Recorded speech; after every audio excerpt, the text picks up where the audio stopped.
and going to the Super Bowls was when they had impactful safeties.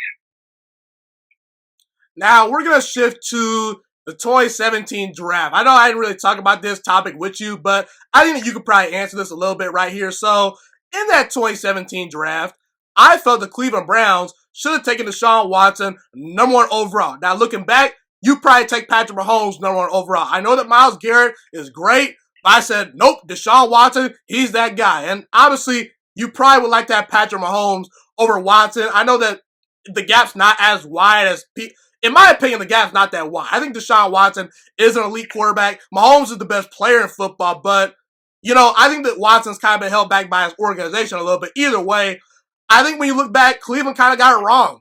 And a lot of teams passed on Patrick Mahomes and Deshaun Watson, and the Chicago Bears, they traded for Trubisky. Which is mind-boggling to me. And as a Packers fan, I'm happy. But when we look at the Jets, you're a Jets fan, and so Jamal Adams, obviously one of the best safeties in the NFL. You can make the argument he's the best overall safety in the NFL. There's definitely an argument to be made right there.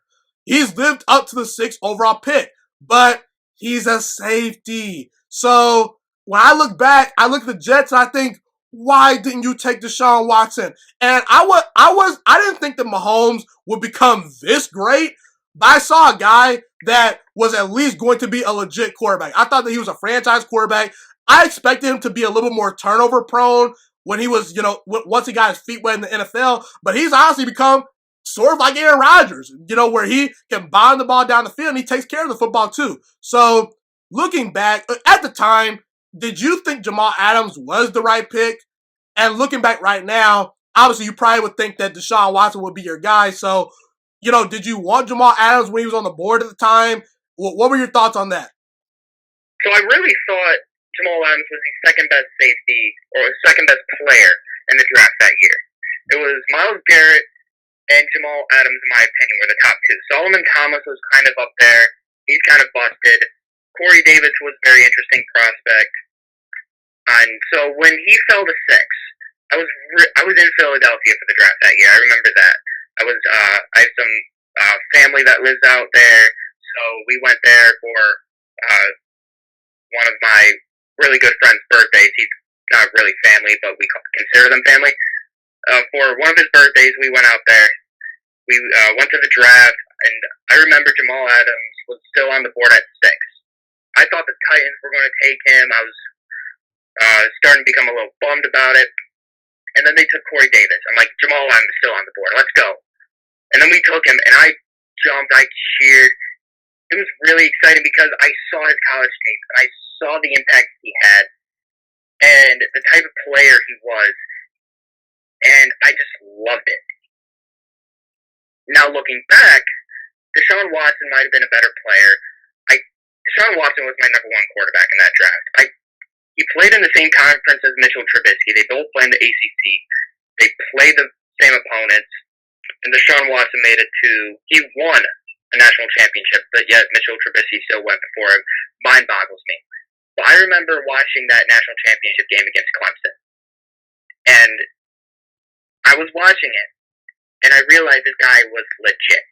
And then he threw that game winner to Hunter Renfrow with like 6 seconds or something like that in the game. And then I jumped too because I was cheering for Clemson. I can't stand Alabama. And at that moment, I really wanted Deshaun Watson. And then I started reading more and thinking, you know what, maybe we don't need a quarterback that year. I don't know what I was thinking. We took Christian Hackenberg.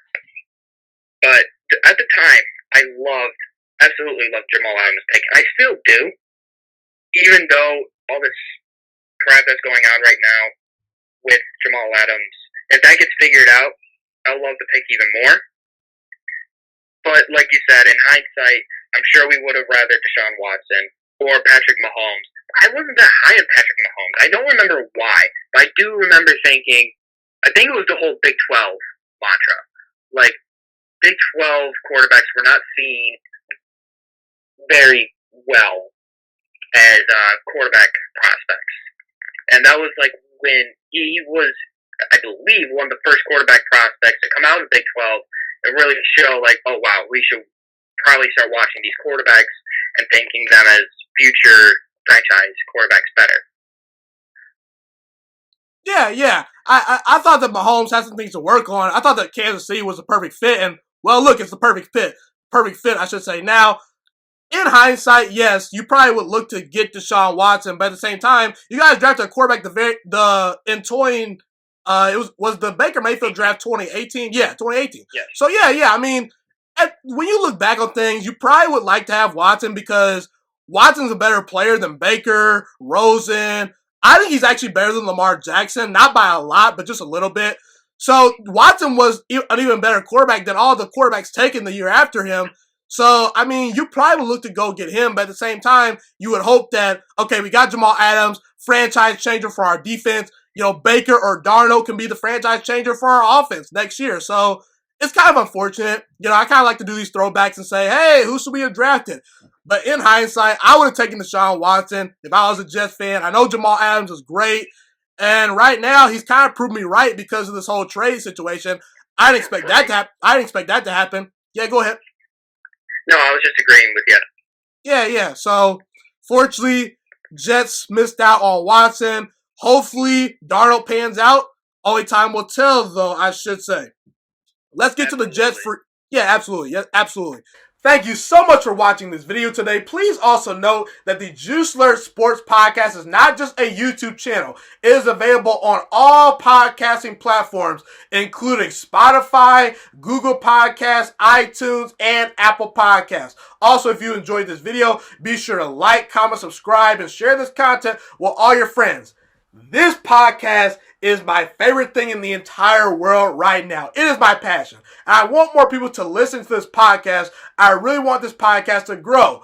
Also, a fun fact about me is that I want to go into the sports broadcasting and media world once I graduate from the University of Toledo, a college in Northern Ohio. I currently am a freshman there right now. I am looking to become one of the next great sports broadcasters and analysts out in the world. And I potentially would like to start my own network if this podcast really truly grows. Or if I fall short of that goal, I would love to work for a big time network like ESPN or Fox Sports 1. I am open to all networks. So if you believe in my dreams and you see or hear my passion through the screen, be sure to tell all your friends about the Juice Alert Sports Podcast. Stay motivated, you guys. Have a God bless day, and I'm out.